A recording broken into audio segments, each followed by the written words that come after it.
He wasn't Jack's father, but he had taught his stepson the art of larceny. They had the rare luxury of a 2-bedroom house, but as Percy's alcoholism had left him incapable of grafting, Sissy always wondered how they managed to pay the rent. When she'd first married Jack, Dulcie had offered them a home, but Sissy had politely declined. She found Dulcie to be a hard woman and feared her quick temper. No, she could never live under the same roof as her. She thought about her own parents, who had been dead for several years. She wished her mum was with her now to hold her hand and tell her everything would be all right. Sissy paused in the hallway as another wave of pain gripped her body. "Jack bloody Garrett!" she gasped, steadying herself against the wall. "Where are you when I need you?" She took several deep breaths and waited for the contraction to pass, eventually managing to get to their one room, which, like the scullery, was almost bare, except for 2 wooden chairs, a rickety table and a large bed on which she desperately wanted to rest.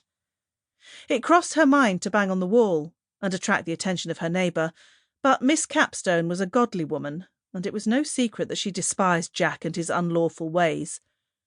Though Sissy was afraid, she didn't want to face another scornful lecture, and instead lowered her aching body onto her lumpy mattress. It was hot. The late morning sun shone brightly through the window, illuminating the dilapidated room. Her nostrils twitched at the musty smell, and she wished she'd opened the window. A cool breeze would be welcome. But Sissy felt too weak, and knew she should conserve her energy.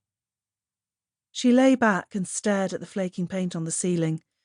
She wanted this baby so much, but worried about the sort of life she was bringing it into.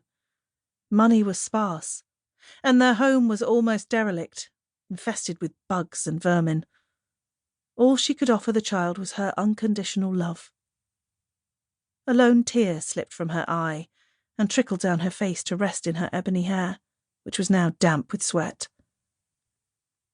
The sound of the front door opening snapped Sissy from her worrying thoughts.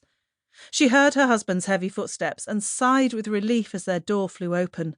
Jack charged into the room like a strong gale bursting open a barn door. "Sis, you ain't going to believe this. We're at war!" Sissy pushed herself up on her haunches and looked at her husband as he waved a newspaper in front of her face. She couldn't read, but Jack emphatically pointed at the headline. "See, it says here, war declared on Germany." "Yeah, well, never mind about that. The baby's coming." Jack's eyes widened, and the colour drained from his face. "Oh, blimey, are you all right? What do I do?" Sissy smiled weakly. It wasn't often she saw her husband in a flap, but he was now, and it had nothing to do with the war. "This ain't no place for men, Jack. Go and get Mrs. Blundell at number 17. Give her 2 and 6 and tell her to hurry up." "Mrs. Blundell?"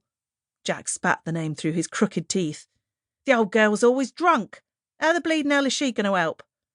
"She's the handy woman round here, and a darn sight cheaper than the doctor. Just go, Jack, get a move on," Sissy urged, wincing as pain began to rack her body again. She was aware childbirth wasn't easy, but she hadn't expected it to feel like torture. Without another word, Jack dashed from the room, and soon after, Sissy heard the front door slam. Her knuckles were white as she gripped the blanket beneath her, and she tried to stifle a scream. "Please hurry," she thought frantically, and writhed as the pain became almost unbearable. Jack was right.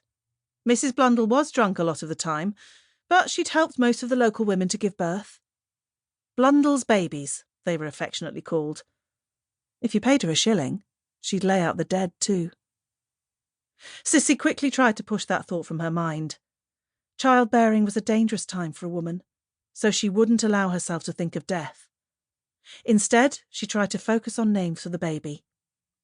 She wanted Ernest for a boy, after her father, but Jack insisted on George. Well, she thought, it was bound to be a boy.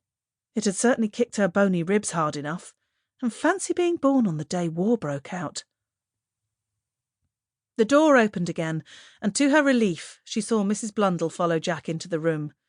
Thankfully, the last contraction had eased, though Sissy knew it wouldn't be long until the next one arrived. "Oh, my dear, look at